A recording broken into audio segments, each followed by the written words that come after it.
এই চ্যানেলে সম্প্রচারিত সকল খবরই সচেতনতামূলক এবং শিক্ষণীয়, কোনো কিছুই প্রভাবিত নয়। যতই খোঁজ করুন আপনি আর আপনার ভাইপো মিলে দুই জ্যান্ত সাপ। বাংলার জনগণ কিন্তু তৈরি হয়ে আছে আপনাদেরকে মারার জন্য, গণতান্ত্রিক ভাবে, আপনার গুন্ডাদের মতো না, গণতান্ত্রিক ভাবে মারার জন্য তৈরি হয়ে আছে। যারা খোঁজ করতে আসবে গণতন্ত্রের খোঁজের জায়গা নেই। গণতন্ত্রের মানুষ আপনাদেরকে শিক্ষা দেবে। শুধু তাই নয়, সেখানে তিনি থেমে থাকেন। আজকে ভাবতে অবাক লাগছে, লজ্জা লাগছে। একজন ভারতবর্ষের ফেডারেল স্ট্রাকচারের মুখ্যমন্ত্রী হয়ে উনি বলছেন বাংলাকে অশান্ত করার চেষ্টা করলে আসাম অশান্ত হবে, মণিপুর অশান্ত হবে, নর্থ ইস্টকে অশান্ত করার কথা বলছে। কার ভাষা? বাংলাদেশের জামাতের ভাষা। আমাদের প্রাক্তন সভাপতি রাহুল সিনহা, আমাদের প্রাক্তন সাংসদ তথা সাধারণ সম্পাদিকা লকেট চ্যাটার্জি, সেরকম বহু নেতৃত্ব, আমাদের রাজ্যের কিষাণ মোর্চার সভাপতি মহাদেব সরকার পুলিশের সামনে তৃণমূলের হাতে মার খেয়েছে। সিনিয়র একজন লিডার, 50-এর উপরে বয়স, তাকে বাচ্চা ছেলেরা তৃণমূলের তারা ধাক্কা মেরেছে এবং আমরা সেটা অন ক্যামেরা দেখেছি। পুলিশ সেখানে দাঁড়িয়ে, পুলিশ নির্লিপ্ত থেকেছে, আমরা অবাক হয়ে দেখেছি। গতকাল ছাত্রদের অরাজনৈতিক আন্দোলন, তার উপরে পুলিশের আক্রমণ, মমতা বন্দ্যোপাধ্যায়ের আক্রমণ, এবং আজকে বন্ধকে বানচাল করার জন্য মমতা বন্দ্যোপাধ্যায়ের যে প্রচেষ্টা, এই প্রচেষ্টা সত্যি একটা জিনিস প্রমাণ করে দিয়েছে যে মমতা বন্দ্যোপাধ্যায় ভয় পেয়েছে, দিদিমণি ভয় পেয়েছে। তাই আমরা বলছি, ভয় পেয়েছে দিদিভাই, ইস্তফা ছাড়া গতি নাই। ভয় পেয়েছে দিদিভাই, ইস্তফা ছাড়া গতি নাই।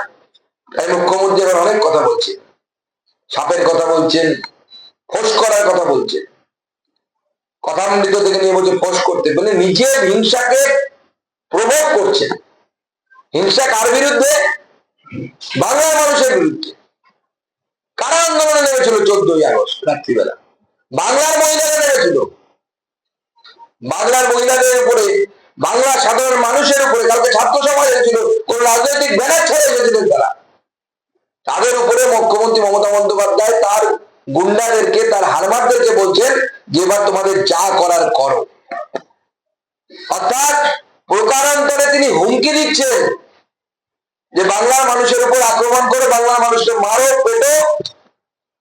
মুখ্যমন্ত্রীকে পরিষ্কার বলে দিতে চাই, যদি আপনারা আপনি ভাবেন যে আপনার গুন্ডার বাহিনী তারা বাংলার জনগণের উপর অত্যাচার করবে, বাংলার জনগণ এর উপর মারধর করবে, আর বিজেপি চুপ করে বসে থাকবে, বিজেপি চুপ করে বসে থাকবে না।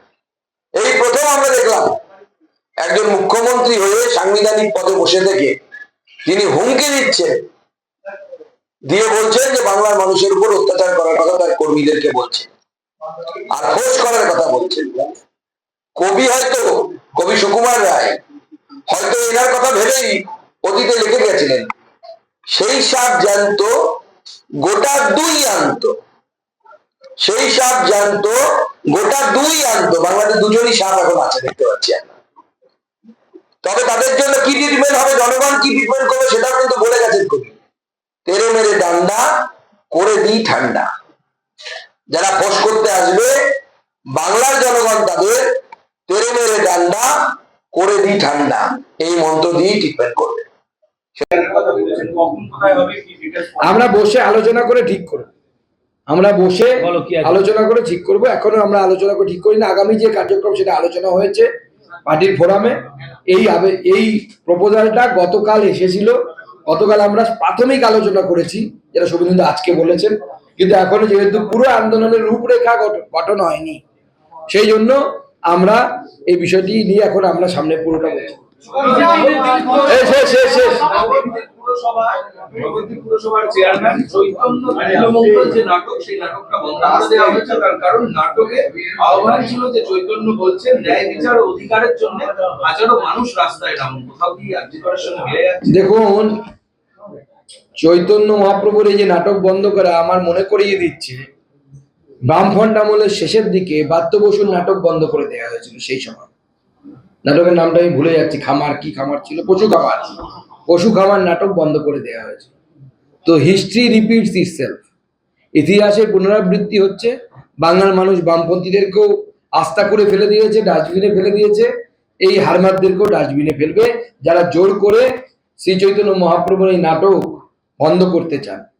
আমি নদিয়ার মানুষকে আহ্বান জানাবো যে একসময় হরিনাম বন্ধ করার চেষ্টা হয়েছিল নদিয়াতে, শ্রী চৈতন্য মহাপ্রভু খোল করতাল নিয়ে কাজীর বাড়ি ঘেরাও করেছিলেন। আপনারাও খোল করতাল নিয়ে এই চেয়ারম্যানের বাড়ি ঘেরাও করুন এবং ওখানে নাটক শোনানো ওনাকে বা 5 বার করে শোনান দিন। বিচার ব্যবস্থাকে কড়া আক্রমণ মুখ্যমন্ত্রী মমতা বন্দ্যোপাধ্যায়, জোড়া আক্রমণ। তিনি একদিকে বললেন যে কোর্টটা এখন বিজেপির বললেই ছেড়ে দেয়, কিন্তু মানুষ ওদের ছাড়বে না, মনে রাখতে হবে। এটা 1 নম্বর আক্রমণ। 2 নম্বর হচ্ছে তিনি বললেন যে বন্ধ নিয়ে যে পিআইএল খারিজ হয়েছে তাতে বললেন কোর্ট কি পারতো না বন্ধ নিয়ে একটু কড়া আইন দিতে, কড়া অবস্থান দিতে। দেখুন সবসময় বিজেপিকে ছেড়ে দেবেন। দেখুন মাননীয় মুখ্যমন্ত্রী মস্তিষ্ক এতটাই বিকৃত হয়ে গেছে যে তিনি কোর্ট অবমাননার মতো কাজও সাংবিধানিক পদে থেকে করতে মানে বিন্দু মাত্র দ্বিধাগ্রস্ত হচ্ছেন না। আর এই যে বাংলায় কথা বলে আমি আগে একবার বলেছি যে দুদিনকার বৈরাগী ভাতকে বলে অন্ন। যিনি একসময় ব্যাংক পেচ্ছাপ করলেও বন্ধ রাখতেন, তিনি এখন বন্ধের বিরোধিতা করছেন। আমরা অবাক হয়ে যাচ্ছি যে মানুষ সময়ের সাথে সাথে কেমন পরিবর্তন হয়ে যায়। পুরাতন তৃণমূল কর্মীরা দেখলে পরে বলতেন দোষ দোষ নারা, গান গাইতেন মমতা বন্দ্যোপাধ্যায় বর্তমান রূপ দেখে। বিজেপির বন্ধের জন্য যেভাবে কুণাল ঘোষ, শশী পাঁজা জেলায় জেলায় তৃণমূল নেতৃত্ব দায়িত্ব নিয়ে রাস্তায় নামলেন বিজেপির বন্ধের দিনে, সেটা আপনারা কিভাবে দেখছেন?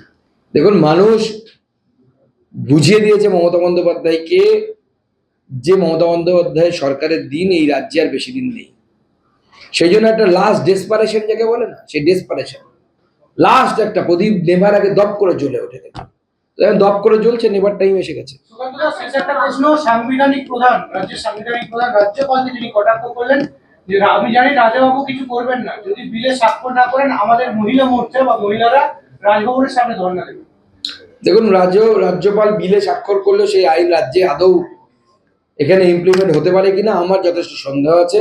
যারা আইন বিশেষজ্ঞ তারা বলবে, কিন্তু তার থেকেও বড় কথা যে কোনো আইন, আমি বারবার বলছি, ইমপ্লিমেন্টেশনের জন্য implementation is the most important thing. Implement কে করছে, কিভাবে করছে, সব থেকে গুরুত্বপূর্ণ। তো কামদুনি কাণ্ডে ফাঁসি হয়নি, এক অন্যতম উদাহরণ। সুজেটের কেসে কাউকে গ্রেপ্তার করা যায়নি, অনেকে পালিয়ে গেছে, উদাহরণ। হাঁসখালি কাণ্ড উদাহরণ, একের পর এক উদাহরণ আছে। সিভিকদের বোনাস বেড়ে 5300 থেকে 6000। চলুন বলছি হিন্দি এখানে কেন পারলো না? রাজ্যপালকে নিশানা করতে দেখা যায়, কোথাও গিয়ে কি দায় চাপানোর চেষ্টা বলে আপনারা মনে করছেন? দেখুন সঙ্গে একটা অ্যাড উনি বলেছেন যে আমরা যতটুকু যা করার করেছিলাম, আমরা সঠিক পদক্ষেপ করেছিলাম, 16 দিন হয়ে গেল এখনো কিছু করলো না। দেখুন যে কোনো গ্রেপ্তার নির্ভর করে হচ্ছে অ্যাভেলেবেল এভিডেন্সের উপরে, তথ্য প্রমাণাদির উপরে। তথ্য প্রমাণ আপনাদের মনে হয় যে আপনারা যে ভিডিও দেখেছেন, যে মেলা বসিয়েছিল ওখানে সন্দীপ ঘোষ, সেই মেলার পর ওখানে কোনো তথ্য প্রমাণ থাকবে?